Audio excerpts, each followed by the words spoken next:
I guess I'm gonna just take over real quick. Mine is gonna be also relatively swift, I think. And the series I'm covering is Fermat no Ryouri. So, or also known as Fermat Kitchen, Fermat Kitchen in the localization. So, when I initially had this when they initially saw it in the preview, I thought it was going to be pretty nice. And I like food, cooking series, stuff like that, so I thought I'd check it out. This series is a manga adaptation. The manga, I believe, was created in 2018 or whatever, which is about 1 year or so before the end of Shokugeki no Soma's manga, the serialization one. So it's like way after that sort of like hit the streets, peaked, and did all this stuff. Um, the manga original was written/drawn by an artist named Kobayashi Yugo. And Kobayashi Yugo, if you guys don't know, is the author of Alashi, which was a pretty popular soccer series back in the day. I think around 2015 when it was released. He did some other stuff such as Mizuno Mori's song. But the interesting thing was his second ever work was actually another cooking series called Tenman a la carte, which actually came out about a year before Shokugeki no Soma, the manga original. So he created a series that was a year and could have been potentially right the next Shokugeki no Soma. Wasn't, obviously, got run over by Shokugeki no Soma. I think it had somewhat similar vibes, and then he made this one again, which was made near the end of Shokugeki after all that craze had passed. So that's sort of like a point I'll be going back to a little bit later, but that is a little bit of an interesting history. The anime adaptation is headed by Domenica. Domenica alongside a lot of other subcontractors. Domenica Studio is mostly known for doing kind of smaller anime series, such as The World Ends With You, the animation, as well as Touken Ranbu Kai Kyoden, one of sort of, I think, the spin-offs of the Touken Ranbu overall franchise, anime multiverse franchise kind of thing. And they've done a couple of other like OVAs and so on. The main director for this series is Ichikawa Kazuya. So Ichikawa Kazuya is pretty much the core director for Domenica. I think he's done the direction for, I want to say all, or like pretty much all but one of their projects. And this time he pulled together a team of mostly relative greenhorns, mostly newcomers, not like obviously their first ever work, but people that aren't super, they haven't gone around and done a bunch of stuff in the industry yet. So this is very rare usually in the industry, because there's a lot of revolving door stuff. There's a lot of like people kind of flowing in and out of studios to do different works. They're getting subcontracted to different studios and stuff like that. So you'll rarely ever find a group of people, entire almost group of people in the staff, the main kind of core lead people in the staff, that are almost all like not as experienced or not as well known. And this is pretty rare. So there are only like really two, I want to say, veterans, like true veterans in the team. Again, one is the director, Ichikawa Kazuya, and the other one is sound director, Motoyama Satoshi. But other than that, they're all kind of like relatively new, which is pretty surprising. On the other end, though, with regards to the seiyuu, the voice actor/actor situation, that situation is actually the exact opposite of the stat situation. You have one newcomer, Ryosuke Tomita, who's done like a couple of like nameless stuff and then one like supporting role. He is taking up the main protagonist role, voicing sort of the main guy, right? Kitada Gaku, as his first breakout role. However, Tomita Ryosuke is surrounded by mostly prolific, long time veterans.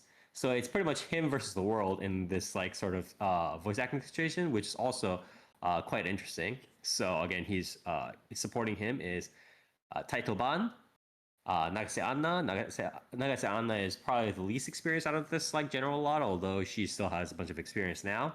I think she's done it for at least like 4 or 5 years at this point. It's been in the industry for 4 or 5 years at this point.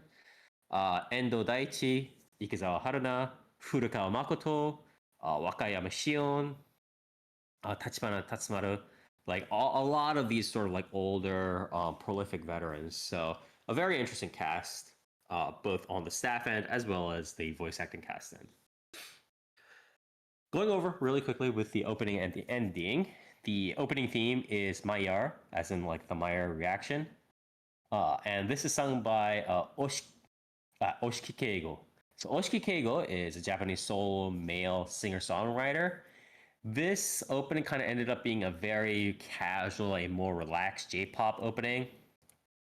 It was okay. It wasn't like super wow. It didn't impress me or super impress me or anything like that. It was fine.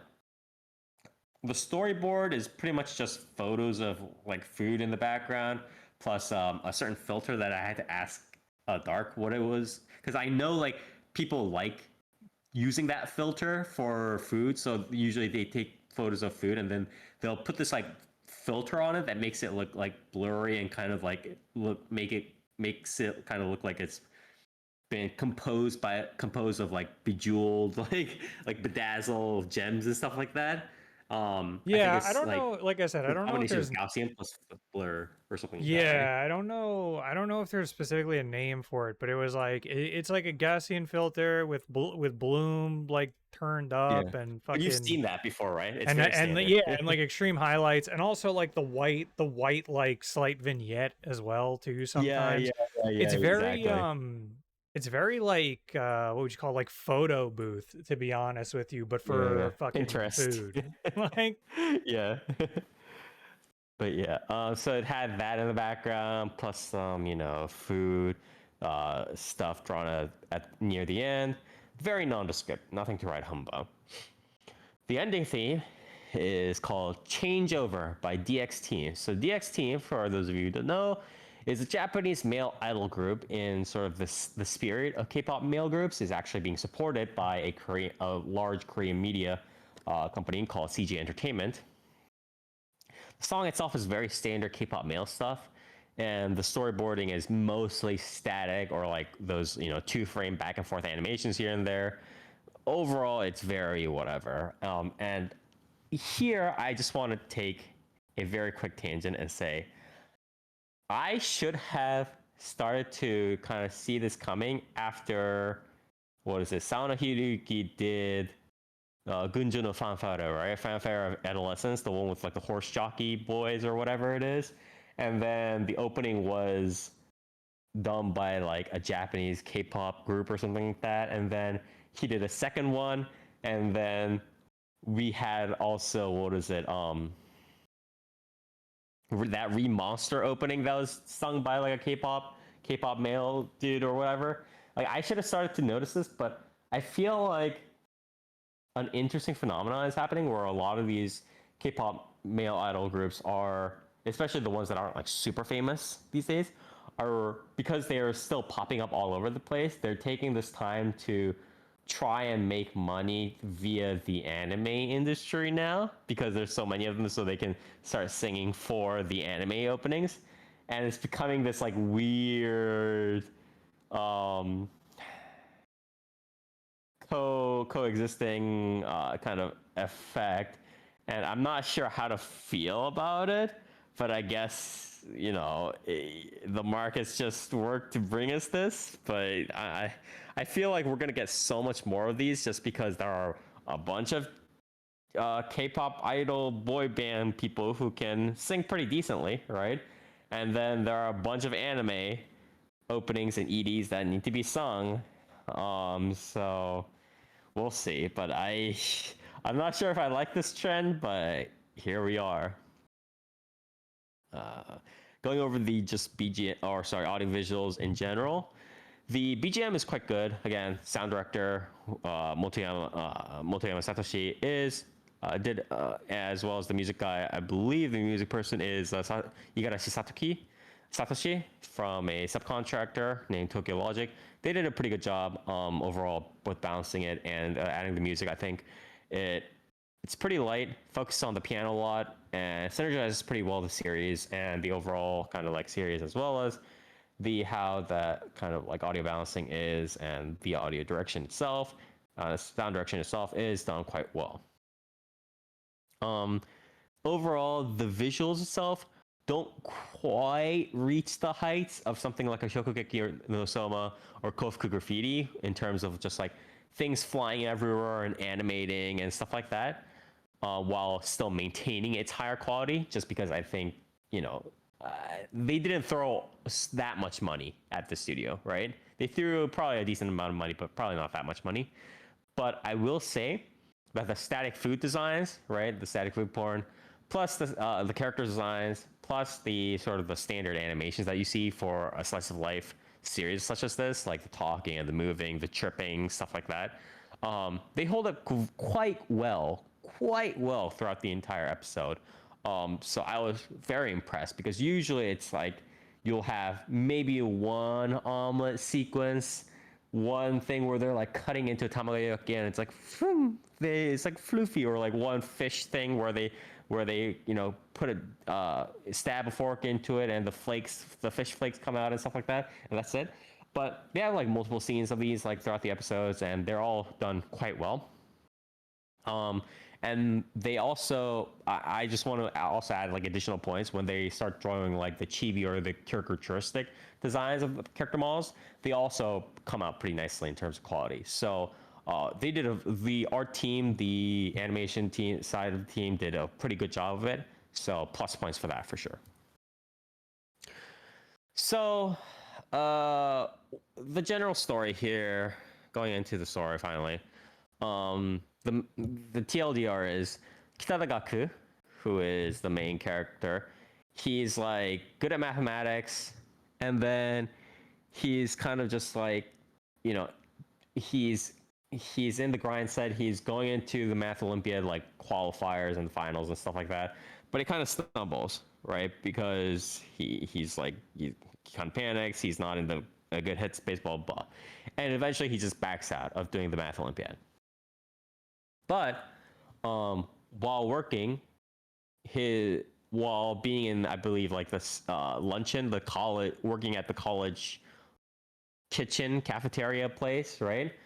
One of a young genius chef, like a Michelin chef or whatever, right? Finds him cooking in the college cafeteria, tries out his cooking, and he's like, wow, this guy's a genius, because he can measure, and he's super precise about all the food, and he thinks outside the box, and he uses his like mathematical skills of critical thinking and being precise with the numbers, blah blah, to make this brilliant food, all that stuff, all that usual kind of BS that you see from these sorts of Japanese storylines. And so he invites Kitagaku to kind of join him, and they kind of start essentially going on like cooking adventures. So how do I say this?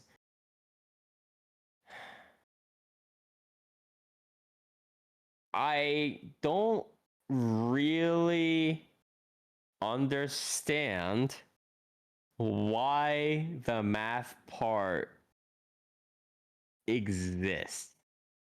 So what I mean by that is, whenever they try to they're like, hey, this guy failed at math, doing all this like math stuff. He like cracked under pressure, and now he's going into food, and he's trying to utilize his math skills to make food, right? And there are very famous, chefs that have come from science backgrounds in real life as well, right? One of the most famous, like chefs, like French chefs out there currently, is literally has like a PhD in physics or something like that. So it's not like an unheard of thing. but I feel like the way the author tries to integrate it into the story, it's a little bit too haphazardly done, and it's a little bit too on the nose, and it detracts from what I'm kind of trying to see in the food manga slash anime, because I, I think when the series and the author is talking about food trivia, like, hey, I'm doing this because I want this effect to happen with the food. I'm doing this because the food will then taste like this, and then it'll balance out with this, blah, blah, blah. I think it's mostly pretty good. There are some like holes here and there where it's like, you wouldn't actually do that because the flavor comes out too strong or whatever it is, right? Um, but other than that, like the food trivia seems fine. The issue is that then after doing the food trivia, or while the food trivia is happening, or while like Kitadagaku is like doing all this stuff and they're like explaining why it's such a genius idea, right? They keep like the author and like the story keeps kind of trying to poke the reader on the side and be like, by the way, he can do this because he's a smart math dude and he's really precise and he does the thinking outside the box stuff. And it's like, brother, we get it. It's like he's smart, but it's like I don't know. I feel like the only real value the whole like math thing gives him to the rest of like the story flow is that he can do this because math smart boy, and it's just like like okay, well that's that then. Like you could have just ended that with the episode 1, but you don't need to be like he can see the temperature degrees every time he cooks bread or does whatever, right? And it just doesn't mesh well. The exact thing with I don't know. I'm not even sure whether this is like a problem with Fermat no Ryouri. I don't know whether I don't think it's even like necessarily a problem with like this specific series. I just think like I don't think the way that standard cooking series are currently, and I mean standard cooking series when I'm defining this as like something like Fermat no Ryouri or Shokugeki no Soma, where they're like explaining what's going on and like why they do these precise things and why that's godlike food or blah blah. I don't think this sort of like Hell's Kitchen competitive cooking analysis, culinary analysis style of food, or sorry, style of anime fits well with like X unique premise slash background of the protagonist. And what I mean by that is having a story, having an anime story or manga story that is made unique by the fact that a protagonist has a certain background premise, like he's from the wild, he's like talented and he's a wild boy, like again like Shokugeki no Soma was, or like he's super precise and he's cold and he's calculating, or not cold but like he's like calculating and he can do precise stuff like Fermat no Ryouri is, or like any background premise. It doesn't work well with the story flow of doing this culinary analysis, because ultimately the two have to connect together, right? The character's premise, the character's background, and why he's so good, and the food analysis that's going on after the genius makes the food has to always integrate together at the end of the day. And what does that always lead to? It always leads to a conclusion of, well, he made this good food because he's super fucking smart. And it's like, that's not, it's not a good story. Let's be real here, right? It's not a good story. And, like nobody's impressed by it. Nobody's impressed when it was Shokugeki no Soma, when they were like, he's a wild boy. And that's why he stuffs plums and eels or whatever it is, right? He stuffs umeboshi and curry and then stuffs the curry and the eel or whatever. Nobody was impressed by that when it was Shokugeki no Soma. His premise and background part integrating into the culinary analysis part, that is. And nobody's impressed when it was Fermat no Ryouri. So I think people should just give up. I think people should just give up with this idea and just either focus on the culinary analysis, or if they're gonna do it, they should try to like, I don't know. I feel like that's the best way to try to do it is to try to take a leaf from real life shows, or real life, or not even real life shows, and or a little bit from the food show series, where food anime or food like live action shows, where it's more like Wakakozake, or like the solitary gourmet, Kodoku no Gurume, right? Or series like this where they're just going around like tasting izakayas. And it's like that's also a thing, but like part of why people like it is like they're talking about different like cultures, or like maybe like origins, like where it came from, and they're kind of like doing that, right? They're focusing a little bit more on like the chef's like kind of culture and whatever kind of affected it. Um and the interesting thing is, a lot of that sometimes does happen in. Sometimes that sort of stuff does happen here and there, in these sorts of like culinary analysis series, like Shokugeki no Sama or whatever. But it's usually from the supporting characters, right? Like you'll have something like there's this one supporting character who hails from like India or whatever, right? And because they had all this like background of the spices and stuff like that, they infuse it, blah blah. And I think that's interesting. Building into that, and that's like what they should be focusing on.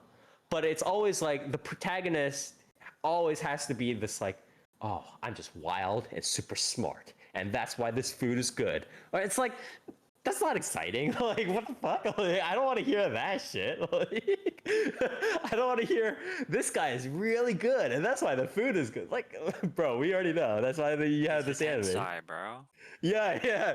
He's so smart. It's like, I just think it would be so much better if they just took a couple of leaves from those like other sorts of food series and be like, well, this was from my childhood specifically, when I was doing this, and then, I took this, or like maybe it would be nice if the premise was like the protagonist was just like somebody who had just taken so many journeys here and there, and then whenever he made a dish, he would reflect back upon like one of the journeys that he had taken. You know what I mean? Something like that. But I don't want to hear any more about how this guy's super smart and that's why he makes the good food. It's like the same kind of thing where as it's like Urarate Mahjong thing, right? That one series that came out, it was like last season or something like that, right? Near where it was like that Mahjong series where it's like he's like ice cold, that's why he's so good at Mahjong and stuff like that. And that was like the entire premise of the series. It's like that's stupid, and that's also why people like Saki a little bit more, and not Saki just because it's like Mahjong Ball Z, Dragon Ball Mahjong, but also because as Saki grew as a manga, there were like different schools that had like these different stories, right? Those like the girls had like the different teams, and they each had their own stories, and that's why they grew their playing styles and stuff like that, right? And that's a much more interesting way to approach it than just I'm smart, or like I'm wily and that's why I play in a wily way, or like I'm calculating, that's why I make my food in such a calculating precise like whatever, bro. This is not a like what are we doing here? So yeah, that's kind of the complaint I had about this series, and I don't again I'm going to take points off from this series for doing that, but I don't think this is a problem that was specific to this series and this author, so much as it is just like a natural curse of what happens when you try to create a premise like this, or a story structure like this with a character background that's just like, I'm really smart and an unconventional outside of the box thinker, and that's why I make good food. Like, it's just like, this is what's going to happen. It's not going to be exciting. So overall, I don't think I can give this series very high points for the story. I just wasn't impressed by how it integrates. The cooking trivia, again, is fine, but I just like the rest of the story, I'm just not impressed by. The audio visuals are solid for sure. I'll give it a couple of plus points for that. But overall, I don't think I could really recommend this series, especially if you want to just if you just want to watch like food slip and slide and liquids do stuff and like a food flaking out and all that glorious food illustration, again, you could just go watch Cloverfield Graffiti or Shokugeki no Soma. And if you wanted more kind of a sit down, oh man, this homey soul food stuff is good because it just fits the context and it's like all heartwarming and stuff like that, then again, you can go watch Wakakuzake. You can go watch Kotoku no Gurume. You can go watch the billion like different series now that Japan has, where it's like you have the one protagonist wandering around, visiting different izakayas and stuff like that, and restaurants and stuff. You can just do that, and you don't really need to watch, I think, Fermat no Ryouri. Fermat's Kitchen, Fermat no Ryouri, doesn't really give any additional value that the other series kind of cover better. So it's a little bit disappointing. I really wish that authors would stop using this format. I think now that Shokugeki no Soma is done, and obviously Cooking Master Boy is kind of out there, both series are kind of out there. I think maybe people will shy away from that a little bit more, shy away from this formula a little bit more, but it is a little bit disappointing that Fermat Kitchen, Fermat no Ryouri kind of tried retreading this path and didn't come up with anything new or valuable. So overall, I would probably have to give the series a 5. Maybe if I put a little bit more emphasis value towards the visuals, I give it maybe a 5.5 out of 10. But it's very hard for me to like be like, this is above average. You should kind of watch it kind of series, because it's like once I again declare a series that's like above average, it probably usually means for me like the general implication is like you should probably just like try it this season or something like that. But I can't really recommend that, so I would probably give this a 5. So, but yeah, this was Fermat no Ryouri, or Fermat Kitchen. This is a full series, a full-length series done by Domerica Studios, headed by Domerica Studios in terms of animation production, done by the main director, heading up again a relatively immature, I would say, staff minus the sound director, but they did a good effort. They tried a good effort. I think the animation side did a pretty decent job, and I think just the source material was a little bit lacking in this case. So unfortunate, but you can't always strike gold.